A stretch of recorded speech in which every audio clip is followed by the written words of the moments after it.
थे वो उनकी नागरिकता वहां पर खतरे में पड़ी थी, लेकिन अगर पूरे देश में होगा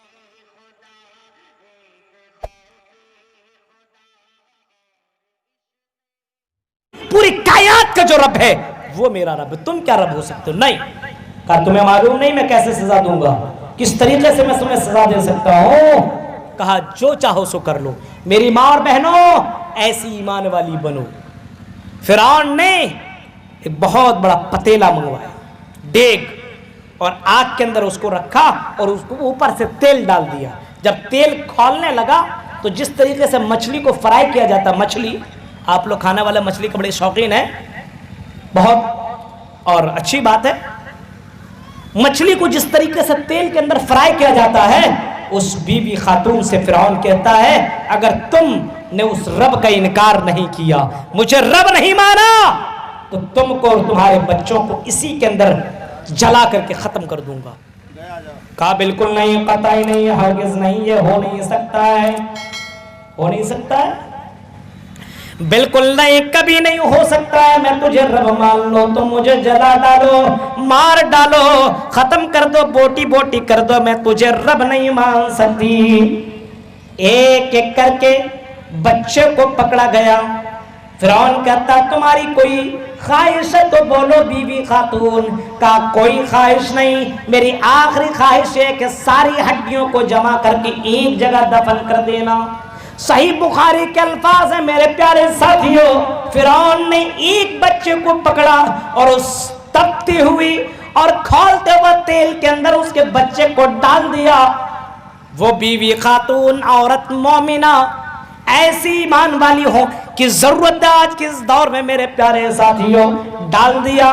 खातून देखती रही और अल्लाह की जात के ऊपर उसे भरोसा है, उसे मालूम है यही जिंदगी सब कुछ नहीं है, बल्कि आने वाली जिंदगी है, जो वो जिंदगी कभी फना होने वाली नहीं है, वो जिंदगी कभी खत्म होने वाली नहीं है। एक एक कर को सबको डाला गया।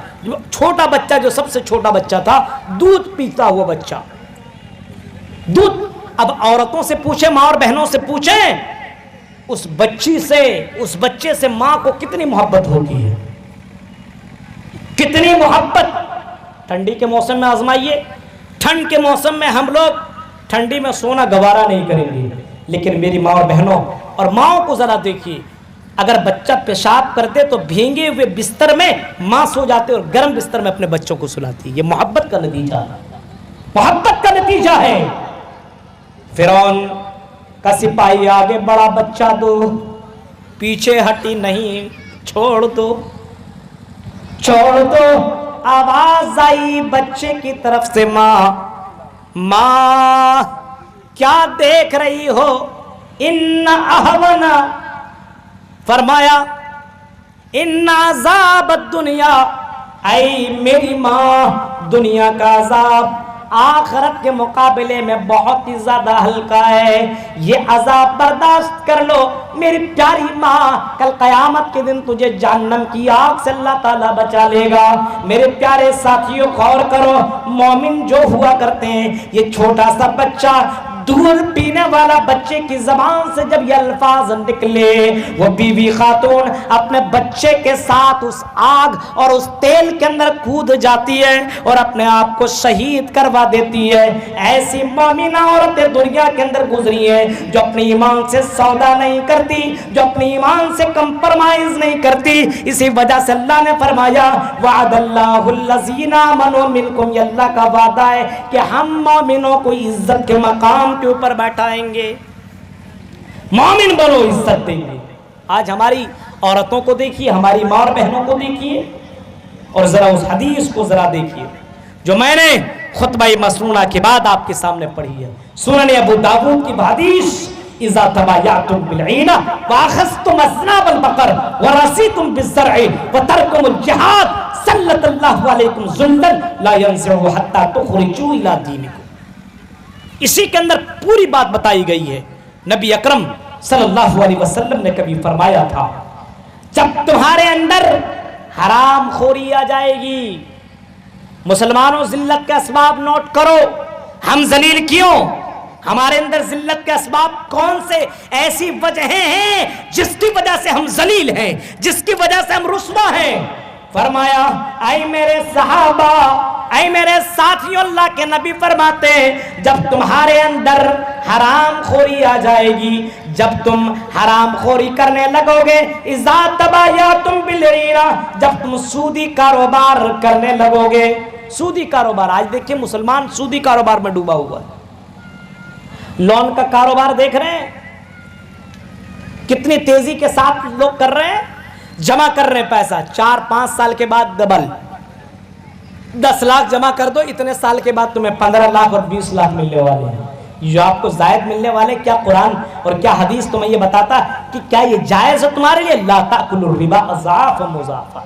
कुरान की आयत को देखो, हराम है हराम, यही सूद और इन्हीं हराम चीजों से अल्लाह के नबी ने मना फरमाया।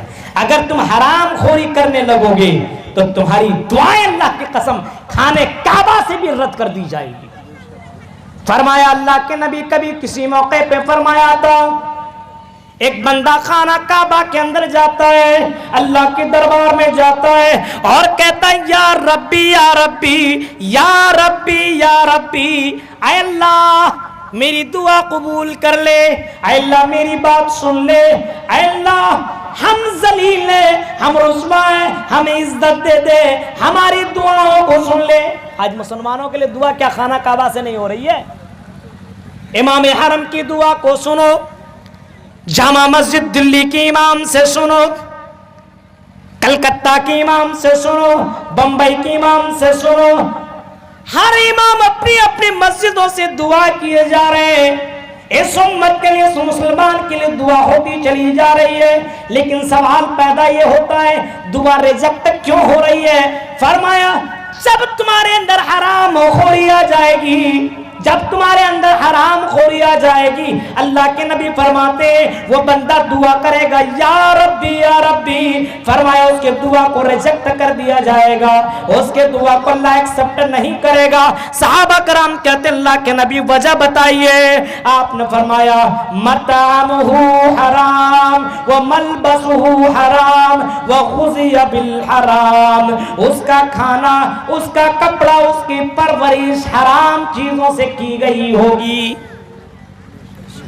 जब उसके कपड़े भी हराम के, उसके खाने भी हराम के, उसकी जिंदगी गुजारने का मकान भी हराम का, तो उसकी दुआ कैसे सुनी जाएगी, उसकी दुआ कैसे एक्सेप्ट की जाएगी? मेरे प्यारे साथियों, हमारी दुआ ना सुनने की सबसे बड़ी वजह यह है, जिल्लत के असबाब में से पहला सबब तो यह कि आज मुसलमानों के अंदर हराम खोरी आ चुकी है। नबी ने कभी फरमाया था एक जमाना ऐसा आएगा कि लोग पैसा कमाएंगे और लोग अपने घर के अंदर खजाना जमा करेंगे, अमिनल हलाल अमिनल हराम, उसको पता ही नहीं, वो इस बात की फिक्र नहीं करेगा कि हराम तरीके से पैसा मेरे घर के अंदर आ रहा है कि हलाल तरीके से मेरे घर के अंदर पैसे आ रहे हैं, भूल जाएगा वो। आज देखिए हम और आप पैसा कमाते कभी गौर करते हैं पैसा हलाल का है कि हराम का? आने दीजिए। शादी के अंदर देखो, बेटे की शादी हो रही, कितना लेना है? 1 लाख 2 लाख, गाड़ी तो देना ही पड़ेगा। दुनिया का कोई मुफ्ती इसको जायज नहीं कह सकता। हाँ, अगर तुम्हें दम है लड़की से लेने का नहीं बल्कि लड़कियों को देने का इस्लाम हुक्म देता है। लड़की से लेने का कभी हुक्म नहीं दिया। इमाम कायनात ने फरमाया वो शादी सबसे ज्यादा बरकत वाली है जिसके अंदर खर्चे कम हो। मेरे प्यारे साथियों, लड़कियों को अगर तुम अपने बीवी बनाते हो तो फरमाया तुम उसको मेहर में इतना दो, उसकी कोई हद मुतय्यन नहीं है। अगर तुम पहाड़ के मुकाबले खजाना दे दो तब भी उसके मुहर ये नहीं है कि इतना ही मेहर है, इतना ही मेहर है, ये कोई मुतय्यन नहीं है। अब जितना चाहो उतना दे सकते हो और जितना कम के अंदर वो राजी हो जाए वो भी उसके लिए मेहर है। लेकिन लेने का हुक्म कुरान और हदीस और नबी अकरम की जिंदगी से कहीं से साबित नहीं है। हराम चीजें दाखिल हो रही है, बीवी आई साथ में हराम चीजें आ गई, हाँ, बरकत कहां से होगी? तो फरमाया इज़ा तबायअतुम बिल-ईना, जब तुम्हारे अंदर हराम खोरी आ जाएगी। हराम खोरी, सूदी कारोबार, बैंक से लोन का कारोबार, और इसी तरीके से